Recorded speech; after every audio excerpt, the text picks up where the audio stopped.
ಆತ್ಮೀಯರೇ, ಇಲ್ಲಿಯವರೆಗೆ ಒಂದು ಬ್ರಿಟಿಷ್ ಅಥವಾ ಇಂಗ್ಲಿಷರ ಬಗ್ಗೆ ವಿವರಣಾತ್ಮಕವಾಗಿ ನಾವು ನೋಡಿದ್ವಿ. ಡೇನರು ಅಥವಾ ಡ್ಯಾನಿಷರು ಅಂತೇಳಿ ನಾವು ನೋಡ್ತಾ ಹೋಗ್ತೀವಿ. ಈ ಡೇನ್ ಅಥವಾ ಡ್ಯಾನಿಷ್ ಕಂಪನಿ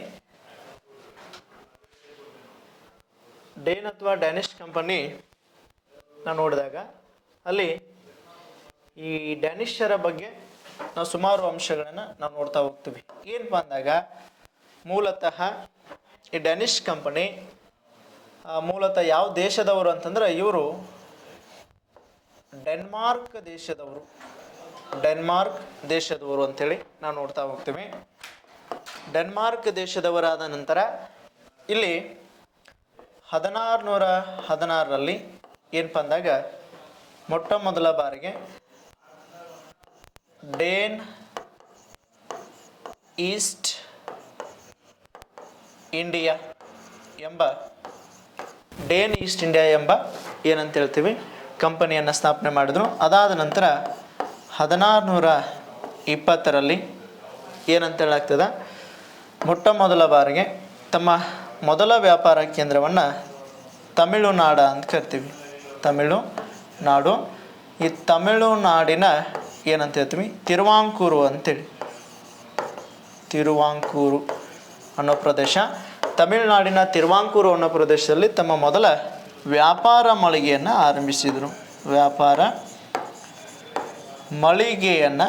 ಆರಂಭಿಸಿದರು ಅಂತೇಳಿ ನಾವು ನೋಡ್ತಾ ಹೋಗ್ತೀವಿ. ವ್ಯಾಪಾರ ಮಳಿಗೆಯನ್ನು ಆರಂಭಿಸಿದರು. ಅದಾದ ನಂತರ ಪುನಃ ತಮ್ಮ ಮತ್ತೊಂದು ವ್ಯಾಪಾರ ಕೇಂದ್ರವನ್ನು ಬಂಗಾಳದ ಯಾವುದಂತ ಹೇಳ್ತೀವಿ ಸೇರಾಂಪುರ ಅಂತ ಕರಿತೀವಿ. ಬಂಗಾಳದ ಸೇರಾಂಪುರದಲ್ಲಿ ತಮ್ಮ ಮತ್ತೊಂದು ವ್ಯಾಪಾರ ಮಳಿಗೆಯನ್ನು ಆರಂಭಿಸಿದರು ಅಂತ. ಡೇನ್ ಈಸ್ಟ್ ಕಂಪನಿ 1616ರಲ್ಲಿ ಸ್ಥಾಪನೆ ಆಯಿತು. ತಮಿಳುನಾಡು ತಿರುವಾಂಕೂರಿನಲ್ಲಿ ಪ್ರಥಮ ವ್ಯಾಪಾರ ಕೇಂದ್ರ, ಬಂಗಾಳದ ಶ್ರೀರಾಂಪುರದಲ್ಲಿ ಮತ್ತೊಂದು ವ್ಯಾಪಾರ ಕೇಂದ್ರವನ್ನು ಆರಂಭಿಸಿ ಆಳ್ವಿಕೆಯನ್ನು ನಡೆಸಿದರು ಅಂತೇಳಿ ನಾವು ನೋಡ್ತಾ ಹೋಗ್ತೀವಿ. ಆದರೆ ವಿಶೇಷವಾಗಿ ಏನಪ್ಪ ಅಂದಾಗ ಇಲ್ಲಿ ಏನಂತ ಹೇಳ್ತೀವಿ, ಇವರ ಒಂದು ಪ್ರಾಧಾನ್ಯತೆ ವ್ಯಾಪಾರಕ್ಕೆ ಹೆಚ್ಚು ಪ್ರಾಧಾನ್ಯತೆ ಕೊಡಲಿಲ್ಲ. ಇವರು ಅತಿ ಹೆಚ್ಚು ಯಾವುದಕ್ಕೆ ಪ್ರಾಧಾನ್ಯತೆ ಕೊಡ್ತಾರಂದಾಗ ಧರ್ಮ ಪ್ರಚಾರಕ್ಕೆ ಹೆಚ್ಚಿನ ಪ್ರಾಧಾನ್ಯತೆಯನ್ನು ಕೊಟ್ಟರು. ಧರ್ಮ ಪ್ರಚಾರ ಅಂತ ಕರಿತೀವಿ.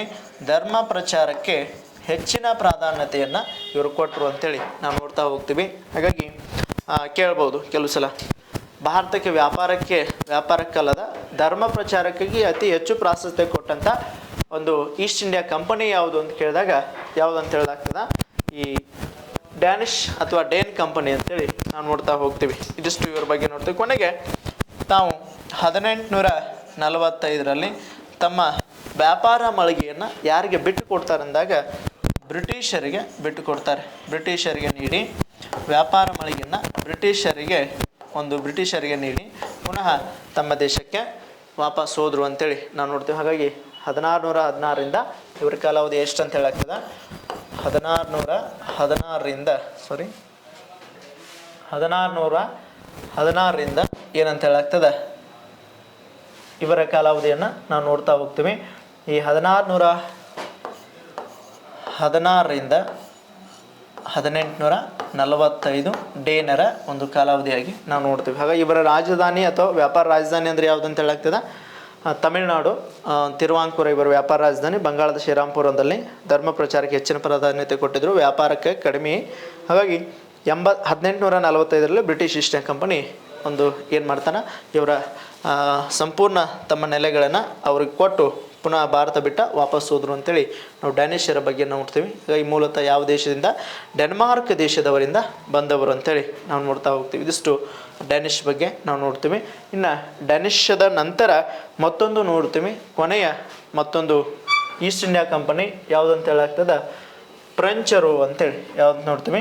ಈ ಫ್ರೆಂಚರ ಬಗ್ಗೆ ನಾವು ನೋಡ್ತಾ ಹೋಗ್ತೀವಿ. ಫ್ರೆಂಚರು ಅಂತ ಕರಿತೀವಿ. ಹಾಗಾಗಿ ಫ್ರೆಂಚರು ಏನಪ್ಪ ಅಂದಾಗ ಇವರ ಕಾಲಾವಧಿ ಬಂದುಬಿಟ್ಟ 1664ರಿಂದ 1954ರವರೆಗೆ ಭಾರತದಲ್ಲಿ ವ್ಯಾಪಾರದ ಜೊತೆಗೆ ಒಂದು ಅಸ್ತಿತ್ವವನ್ನು ಕಂಡುಕೊಂಡಿದ್ದರು ಅಂತ ಹೇಳ್ತೀವಿ. ಹಾಗಾದ್ರೆ ಈ ಫ್ರೆಂಚ್ ಈಸ್ಟ್ ಇಂಡಿಯಾ ಕಂಪನಿ ಯಾವಾಗ ಸ್ಥಾಪನೆ ಆಗಿತ್ತು ಅಂದ್ರೆ 1664ರಲ್ಲಿ ಫ್ರೆಂಚ್ ಈಸ್ಟ್ ಇಂಡಿಯಾ ಕಂಪನಿ ಸ್ಥಾಪನೆ ಆಗ್ತದೆ ಅಂತ ಹೇಳಾಗ್ತದೆ. ಹಾಗಾಗಿ ಈ ಫ್ರೆಂಚ್ ಈಸ್ಟ್ ಇಂಡಿಯಾ ಕಂಪನಿಯನ್ನು ಏನು ಬ್ರಿಟನ್ನಿನ 14ನೇ ಲೂಯಿ ಅಂತೇಳಿ, ಎಷ್ಟನೇ ಲೂಯಿ ರೀ? 14ನೇ ಅಂತ ಕರಿತೀವಿ. ಈ 14ನೇ ಲೂಯಿ ಎಂಬ ರಾಜ, 14ನೇ ಲೂಯಿ ಎಂಬ ರಾಜ, ಆಮೇಲೆ ಅರ್ಥ ಸಚಿವ ಅಂತ ಕರಿತೀವಿ.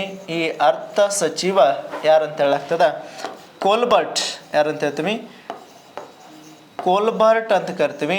ಅರ್ಥ ಸಚಿವ ಕೋಲ್ಬರ್ಟ್ ಮತ್ತು ಲೂಯಿ ಏನು ಮಾಡ್ತಾರೆ? ಫ್ರೆಂಚ್ ಈಸ್ಟ್ ಇಂಡಿಯಾ ಕಂಪನಿಯನ್ನು ಸ್ಥಾಪನೆ ಮಾಡಿದರು. ಕಂಪನಿ ಸ್ಥಾಪನೆಯಾದ ನಂತರ ಈ ಒಂದು ಭಾರತಕ್ಕೆ 1667ರಲ್ಲಿ ಒಬ್ಬ ಫ್ರೆಂಚ್ ಗವರ್ನರ್ ಆಗಿ 1647ರಲ್ಲಿ ಫ್ರೆಂಚ್ ಗವರ್ನರ್ ಅಂತ ಕರಿತೀವಿ. ಗವರ್ನರ್ ಆಗಿ ಭಾರತಕ್ಕೆ ಒಬ್ಬ ವ್ಯಕ್ತಿ ಬರ್ತಾನೆ, ಫ್ರಾಂಕಿಯಸ್ ಕೆರಾನ್ ಅಂತೇಳಿ, ಫ್ರಾಂಕಿಯನ್ ಅಂತ ಕರಿತೀವಿ. ಈ ಫ್ರಾಂಕಿಯನ್ ಕೆರಾನ್ ಅಂತ ಕರಿತೀವಿ. ಕೆರಾನ್ ಭಾರತಕ್ಕೆ ಭೇಟಿ ನೀಡಿದ ಮೊದಲ ಫ್ರೆಂಚ್ ಗವರ್ನರ್ ಅಥವಾ ವೈಸ್ರಾಯ್ ಅಂತ ಕರಿತೀವಿ. ಈತ ಬಂದ ನಂತರ ಪುನಃ 1668ರಲ್ಲಿ ಏನು ಮಾಡ್ತಾನೆ? ಸುರತ್ನಲ್ಲಿ, ಎಲ್ಲಂತ ಹೇಳಕ್ತ ಇವರು ಕೂಡ ಸುರತ್ನಲ್ಲಿ ತಮ್ಮ ವ್ಯಾಪಾರ ಮಳಿಗೆಯನ್ನು ಆರಂಭಿಸಿದರು. ಏನು ಮಾಡಿದರು? ವ್ಯಾಪಾರ ಮಳಿಗೆಯನ್ನು ಆರಂಭ ಮಾಡಿದರು ಅಂತೇಳಿ ನಾವು ನೋಡ್ತೀವಿ. ಎಲ್ಲಿ ಆರಂಭ ಮಾಡಿದರು? ಸುರತ್ನಲ್ಲಿ ಆರಂಭಿಸಿದರು. ಯಾವಾಗ ಆರಂಭಿಸಿದರು? 1668ರಲ್ಲಿ.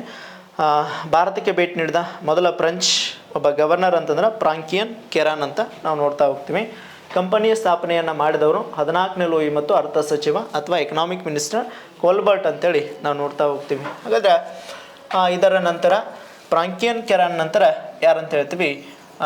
ಫ್ರಾಂಕಿಯನ್ ಅಂತ ಕರಿತೀವಿ. ಈ ಫ್ರಾಂಕಿಯನ್ ಮಾರ್ಟಿನ್ ಅಂತ ಹೇಳಾಗ್ತದೆ. ಫ್ರಾಂಕಿಯನ್ ಮಾರ್ಟಿನ್ ಭಾರತಕ್ಕೆ ಬರ್ತಾನೆ. ಫ್ರೆಂಚರ ಎರಡನೇ ಗವರ್ನರ್ ಭಾರತಕ್ಕೆ ಬಂದ ಅಂಥೇಳಿ ನಾವು ನೋಡ್ತೀವಿ. ಫ್ರೆಂಚರ ಎರಡನೇ ಗವರ್ನರ್ ಭಾರತಕ್ಕೆ ಬರ್ತಾನೆ. ಹಾಗಾಗಿ ಈತ ಭಾರತಕ್ಕೆ ಬಂದಾಗ ಫ್ರಾಂಕಿಯನ್ ಮಾರ್ಟಿನನ ಕಾಲಾವಧಿ ನಾವು ನೋಡ್ತೀವಿ. ಏನಂತ ಹೇಳಾಗ್ತದೆ? 1672ರಿಂದ 1682 ಇವನ ಕಾಲಾವಧಿ.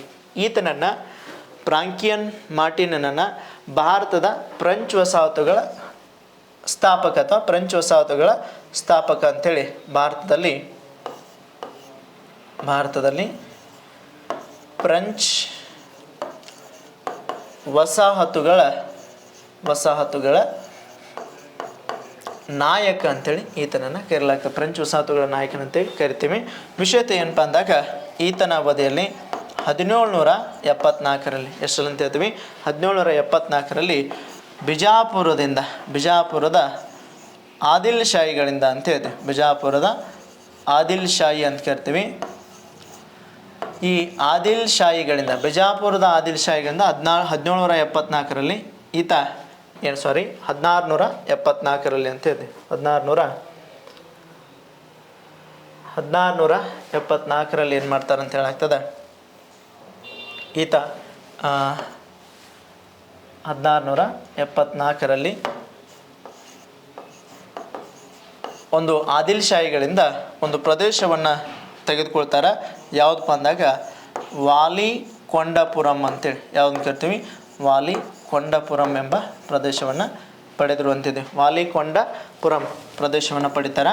ಈ ವಾಲಿಕೊಂಡಪುರಂ ಪ್ರದೇಶವನ್ನು ಮುಂದೆ ಏನಂತ ನಾಮಕರಣ ಮಾಡ್ತಾರೆ ಅಂದಾಗ ಪಾಂಡಿಚೇರಿ ಅಂತೇಳಿ ನಾಮಕರಣ ಮಾಡ್ತಾರೆ. ಏನಂತ್ರಿ? ಪಾಂಡಿಚೇರಿ ಎಂಬ ನಾಮಕರಣವನ್ನು ಮಾಡ್ತಾರೆ. ಹಾಗಾದ್ರೆ ಫ್ರೆಂಚರ ಒಂದು ವ್ಯಾಪಾರ ರಾಜಧಾನಿ ಭಾರತದಲ್ಲಿ ಇದು ಯಾವುದಾಗಿತ್ತು ಅಂತ ಹೇಳಕ್ಕಿಂತ ಪಾಂಡಿಚೇರಿ ಆಗಿತ್ತು ಅಂತೇಳಿ ನಾವು ನೋಡ್ತೀವಿ. ಫ್ರೆಂಚರ ರಾಜಧಾನಿ ಭಾರತದಲ್ಲಿ ಪಾಂಡಿಚೇರಿ ಆಗಿತ್ತು ಅಂತೇಳಿ ನಾವು ನೋಡ್ತಾ ಹೋಗ್ತೀವಿ. ಇದಿಷ್ಟು ನಾವು ನೋಡ್ತೀವಿ. ಈ ಫ್ರಾಂಕಿಯನ್ ಮಾರ್ಟಿನ ನಂತರ ಭಾರತಕ್ಕೆ ಬಂದವ ಯಾರಂತ ಹೇಳ್ತೀವಿ? ಫ್ರೆಂಚರ ಗವರ್ನರ್ ಆಗಿ ಭಾರತಕ್ಕೆ ಬಂದವ ಡೂಪ್ಲೆ ಅಂತೇಳಿ ಯಾರು ನೋಡ್ತೀವಿ ರೀ? ಡೂಪ್ಲೆಯನ್ನು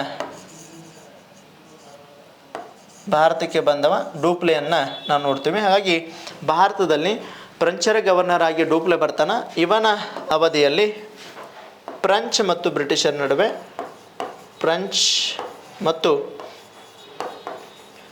ಬ್ರಿಟಿಷರ ನಡುವೆ ಏನಾಗ್ತವೆ? ಕರ್ನಾಟಿಕ್ ಯುದ್ಧಗಳು ಜರುಗ್ತವೆ. ಯಾವ ಯುದ್ಧಗಳು? ಕರ್ನಾಟಿಕ್ ಯುದ್ಧಗಳು ಜರುಗಿದು ಅಂತೇಳಿ ನಾವು ನೋಡ್ತೀವಿ. ಹಾಗಾಗಿ ಕರ್ನಾಟಿಕ್ ಯುದ್ಧಗಳು ಈತನ ಅವಧಿಯಲ್ಲಿ ಜರುಗ್ತವೆ. ಯಾರ ಕಾಲದಲ್ಲಿ?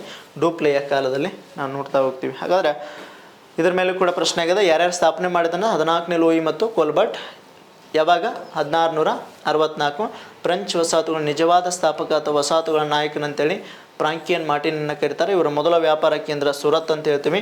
ಅದಾದ ನಂತರ ತಮ್ಮ ಎರಡನೇ ರಾಜಧಾನಿಯನ್ನಾಗಿ ವಾಲಿಕೊಂಡಪುರಮನ್ನು ತಮ್ಮ ವ್ಯಾಪಾರ ರಾಜಧಾನಿಯನ್ನಾಗಿ ಮಾಡಿಕೊಂಡು ಅಂತೇಳಿ ನಾವು ನೋಡ್ತೀವಿ. ಡೂಪ್ಲೆಯ ಕಾಲದಲ್ಲಿ ಫ್ರೆಂಚ್ ಮತ್ತು ಬ್ರಿಟಿಷರ ನಡುವೆ ಕರ್ನಾಟಿಕ್ ಯುದ್ಧಗಳು ಆರಂಭವಾದವು ಅಂತೇಳಿ ಸಂಪೂರ್ಣವಾದ ಮಾಹಿತಿಯನ್ನು ನಾವು ನೋಡ್ತೀವಿ. ಕೆಲವು ಸಲ ಏನು ಮಾಡ್ತಾನೆ, ಈ ರಾಜ್ಯಗಳನ್ನು ಕೊಡ್ತಾನೆ, ಇದ್ರ ಜೊತೆಗೆ ಏನು ಮಾಡ್ತಾನೆ ಅಂದಾಗ ಆ ಒಂದು ಕಂಪನಿಯ ಏನಂತ ಹೇಳಾಗ್ತದೆ, ಯಾವ್ಯಾವ ಕಂಪನಿ ಅಥವಾ ದೇಶಗಳು ಮತ್ತು ಆ ಕಂಪನಿಯ ದೇಶಗಳು ಭಾರತದಲ್ಲಿ ಅವುಗಳ ರಾಜಧಾನಿಗಳನ್ನು ನಾವು ನೋಡ್ತೀವಿ. ರಾಜಧಾನಿಗಳು ಅಂಥೇಳಿ ನಾವು ನೋಡ್ತೀವಿ, ಭಾರತದಲ್ಲಿ ಅವುಗಳ ರಾಜಧಾನಿ. ಹಾಗಾದರೆ ಭಾರತಕ್ಕೆ ಭೇಟಿ ನೀಡಿದವರು ಮೊದಲ ಬಾರಿಗೆ ಯಾರಂತ ಹೇಳಾಗ್ತದೆ? ಪೋರ್ಚುಗೀಸರು. ಹಾಗೆ ಪೋರ್ಚುಗೀಸರು, ಈ ಪೋರ್ಚುಗೀಸರ ಒಂದು ಏನಂತ ಕೇಳ್ತೀವಿ, ಪೋರ್ಚುಗೀಸರು ಭಾರತದವ್ರ ವ್ಯಾಪಾರ ರಾಜಧಾನಿ ಯಾವುದು ಆಗಿತ್ತು ಅಂತ ಕೇಳ್ತಾನೆ. ಹಾಗಾದ್ರೆ ಇವರ ವ್ಯಾಪಾರ ರಾಜಧಾನಿ, ಪೋರ್ಚುಗೀಸರ ವ್ಯಾಪಾರ ರಾಜಧಾನಿ ಯಾವುದಂತ ಹೇಳಾಗ್ತದೆ?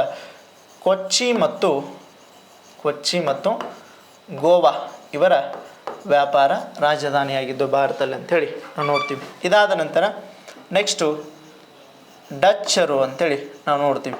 ಡಚ್ಚರು ಅಂದಾಗ ಡಚ್ಚರ ವ್ಯಾಪಾರ ರಾಜಧಾನಿ ಭಾರತದಲ್ಲಿ ಯಾವುದಂತ ಹೇಳ್ತೀವಿ? ಡಚ್ಚರು ಪುಲಿಕಾಟ್ ಅಂಥೇಳಿ ನಾವು ನೋಡ್ತೀವಿ. ಪುಲಿಕಾಟ್ ಡಚ್ಚರ ವ್ಯಾಪಾರ ರಾಜಧಾನಿ. ಅದಾದ ನಂತರ ನೆಕ್ಸ್ಟು ಯಾರ ಬಗ್ಗೆ ನೋಡಿದ್ವಿ? ಇಂಗ್ಲೀಷರು ಅಂತ ಕರಿತೀವಿ. ಇಂಗ್ಲೀಷರ ವ್ಯಾಪಾರ ರಾಜಧಾನಿ ಭಾರತದಲ್ಲಿ ಮೊದಲು ಯಾವುದಂತ ಹೇಳಾಗ್ತದೆ? ಈ ಕಲ್ಕತ್ತಾ ಮತ್ತು ಯಾವುದಂತ ಹೇಳ್ತೀವಿ? ನಂತರ ದೆಹಲಿ. ಕಲ್ಕತ್ತಾ ಮತ್ತು ದೆಹಲಿ ಅವರ ವ್ಯಾಪಾರ ರಾಜಧಾನಿಗಳು. ಇದಾದ ನಂತರ ಡ್ಯಾನಿಷ್ ಅಥವಾ ಡೇನರು ಅಂತ ಕರಿತೀವಿ. ಡ್ಯಾನಿಷ್ ವ್ಯಾಪಾರ ರಾಜಧಾನಿ ತಮಿಳುನಾಡು ಅಂಥೇಳಿ ನಾವು ನೋಡ್ತೀವಿ. ತಮಿಳುನಾಡು ಇವರ ವ್ಯಾಪಾರ ರಾಜಧಾನಿ ಆಗಿತ್ತು. ಫ್ರೆಂಚರು ಅದಾದ ನಂತರ ಯಾರು? ಫ್ರೆಂಚರು ಅಂತ ಕರಿತೀವಿ. ಫ್ರೆಂಚರ ವ್ಯಾಪಾರ ರಾಜಧಾನಿ ಯಾವುದಾಗಿತ್ತು ಅಂತ ಹೇಳಾಗ್ತದೆ? ಇವರದು ಪಾಂಡಿಚೇರಿ ಆಗಿತ್ತು. ಯಾವುದಂತಿದ್ವಿ? ಪಾಂಡಿಚೇರಿ ಆಗಿತ್ತು ಅಂಥೇಳಿ ನಾವು ನೋಡ್ತಾ ಹೋಗ್ತೀವಿ. ಇದಿಷ್ಟು ಸಂಪೂರ್ಣವಾಗಿ ಫ್ರೆಂಚ್ ವಸಾಹತುಗಳ ಬಗ್ಗೆ ನಾವು ಫ್ರೆಂಚ್ ಈ ಒಂದು ಈಸ್ಟ್ ಇಂಡಿಯಾ ಕಂಪನಿ ಇರ್ಬೋದು, ಆಮೇಲೆ ಡ್ಯಾನಿಷ್ ಇರ್ಬೋದು, ಅದರ ಜೊತೆಗೆ ಇಂಗ್ಲೀಷರು, ಡಚ್ಚರು ಮತ್ತು ಪೋರ್ಚುಗೀಸರ ಬಗ್ಗೆ ಸಂಪೂರ್ಣ ಮಾಹಿತಿಯನ್ನು ನೋಡ್ತೀವಿ. ಆದರೆ ಇನ್ನೊಂದು ನಾವು ವಿಶೇಷವಾಗಿ ತಿಳ್ಕೊಳ್ಬೇಕಾಗಿದ್ದ, ಈ ಕೆಲವೊಂದಿಷ್ಟು ಪ್ರದೇಶಗಳನ್ನು ನಾವು ನೋಡಿದ್ವಿ, ಹೌದಾ?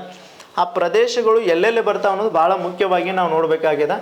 ಏನಪ್ಪ ಅಂದಾಗ ಇಲ್ಲಿ ನಾವು ಭಾರತದಲ್ಲಿ ಒಂದು ಫ್ರೆಂಚರ ಅಥವಾ ಒಟ್ಟಾರೆಯಾಗಿ ಭಾರತದಲ್ಲಿ ಯುರೋಪಿಯನ್ನರು ತಮ್ಮ ವ್ಯಾಪಾರ ಕೇಂದ್ರವನ್ನು ಎಲ್ಲೆಲ್ಲಿ ಮಾಡ್ಕೊಂಡಿದ್ರು ಅಂತೇಳಿ ನಾವಿಲ್ಲಿ ನೋಡ್ತಾ ಹೋಗೋಣ. ಹಾಗಾದರೆ ಭಾರತದಲ್ಲಿ ಯುರೋಪಿಯನ್ನರು ತಮ್ಮ ವ್ಯಾಪಾರ ಕೇಂದ್ರವಾಗಿ ಎಲ್ಲೆಲ್ಲಿ ಮಾಡಿದರು, ವ್ಯಾಪಾರ ಕೇಂದ್ರಗಳು ಎಲ್ಲೆಲ್ಲಿ ಇದ್ದು ಅಂತ ನಾವು ನೋಡಿದಾಗ ಮೊಟ್ಟ ಮೊದಲ ಬಾರಿಗೆ ಇಲ್ಲೇನಂತ ಹೇಳಾಗ್ತದೆ, ಕೆಲವೊಂದಿಷ್ಟು ಪ್ರದೇಶಗಳನ್ನ ನಾವು ನೋಡ್ತಾ ಹೋಗ್ತೀವಿ. ಎಲ್ಲೆಲ್ಲಿ ಅಂತಂದಾಗ ಮೂಲತಃ ಇಲ್ಲಿ ಕೆಲವೊಂದಿಷ್ಟು ಪ್ರದೇಶವನ್ನು ನಾವು ನೋಡೋಣ. ಯಾವ್ಯಾವ ಪ್ರದೇಶಗಳು ಇವರ ವ್ಯಾಪಾರ ನೆಲೆಗಳಾಗಿದ್ದು ಅಂತಂದಾಗ ಇಲ್ಲಿ ನಾವು ಮೊದಲನೇದಾಗಿ ಏನಪ್ಪ ಅಂದಾಗ ಇಲ್ಲಿಂದ ನೋಡ್ತಾ ಹೋಗೋಣ. ಯಾವ್ಯಾವುದು ಅಂತ ಹೇಳ್ತೀವಿ. ಕೆಲವು ನಾವು ನೋಡಿದಾಗ ಯಾವುದಂತ ಹೇಳ್ತೀವಿ, ದಿಯು. ಯಾವುದಂತಂದಾಗ ದಿಯು,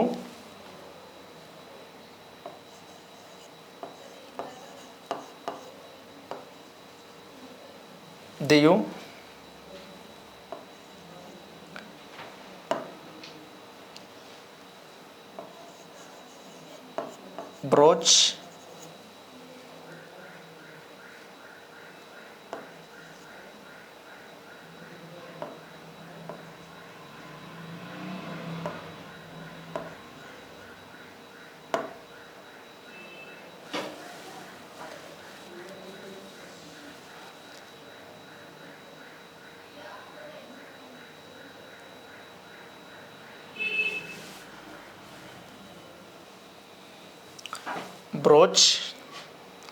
ಆಮೇಲೆ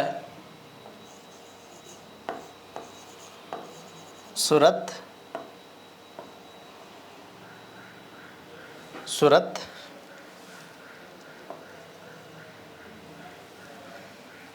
ನೆಕ್ಸ್ಟ್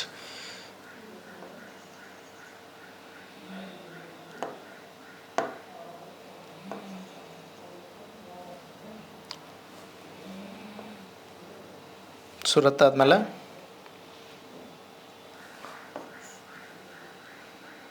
ದಮನ್, ದಮನ್,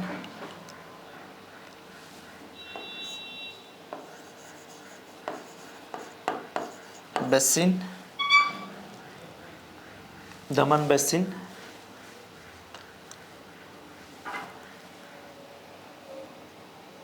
ಸಾಲ್ಸೆಟ್,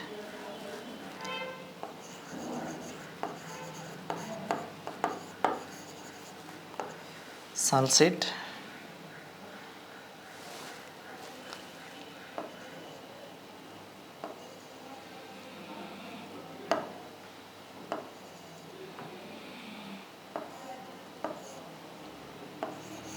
ಬಾಂಬೆ, ಬಾಂಬೆ ಪ್ರದೇಶ, ಆಮೇಲೆ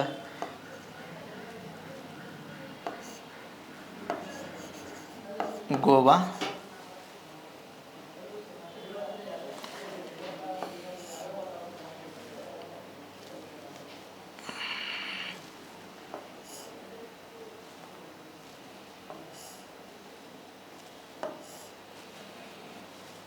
ಕಣ್ಣಾನೂರು,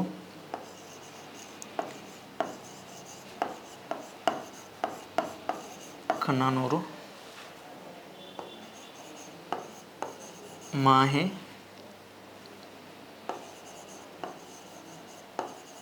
ಕಲ್ಲಿಕೋಟೆ, ಕೊಚ್ಚಿನ್.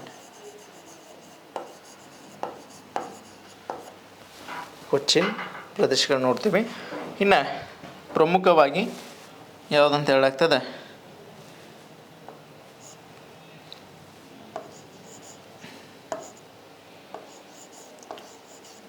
ನಾಗಪಟ್ಟಣಂ, ನಾಗಪಟ್ಟಣಂ, ನಾಗಪಟ್ಟಣಂ, ಕಾರೈಕಲ್,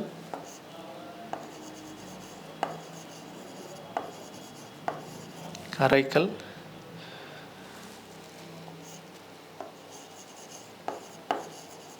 ಪಾಂಡಿಚೇರಿ, ಪಾಂಡಿಚೇರಿ, ಮದ್ರಾಸ್ ಕೂಡ ಇಲ್ಲೇ ಬರ್ತದೆ, ಮದ್ರಾಸ್,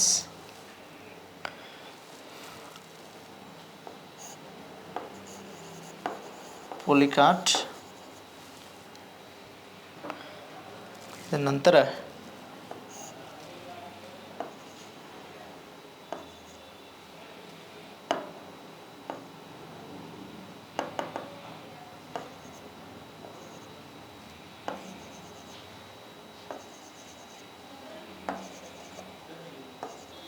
ಪುಲಿಕಾಟ್, ಮಚಿಲಿಪಟ್ಟಣ,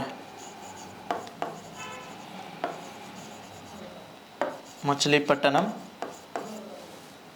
ನಾವು ನೋಡ್ತೀವಿ. ಇನ್ನು ವಿಶಾಖಪಟ್ಟಣಂ ಅಂತ ಕೂಡ ಇಲ್ಲೇ ಬರ್ತದೆ, ಆಂಧ್ರದ ವಿಶಾಖಪಟ್ಟಣಂ ಅಂಥೇಳಿ ನಾವು ನೋಡ್ತೀವಿ. ವಿಶಾಖಪಟ್ಟಣಂ, ವಿಶಾಖಪಟ್ಟಣಂ. ಅದಾದ ನಂತರ ಇಲ್ಲಿ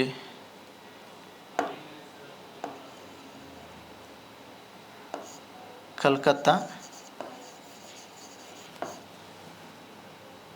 ಕಾಸಿಂ ಬಜಾರ್,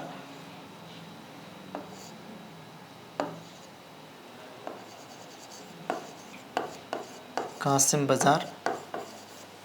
ಅದಾದ ನಂತರ ಚಿಂಚೂರು,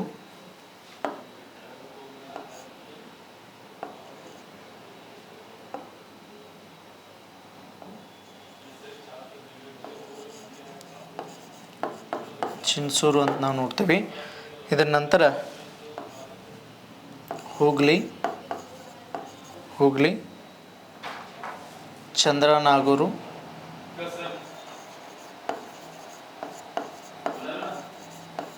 ಚಂದ್ರನಾಗೂರು, ಆಮೇಲೆ ಶ್ರೀರಾಮ್ಪುರ, ಚಂದ್ರನಾಗೂರು ಆದಮೇಲೆ ಇಲ್ಲಿ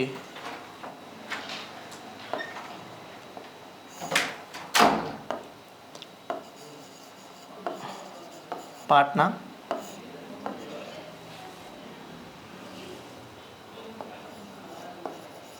ಆಗ್ರಾ,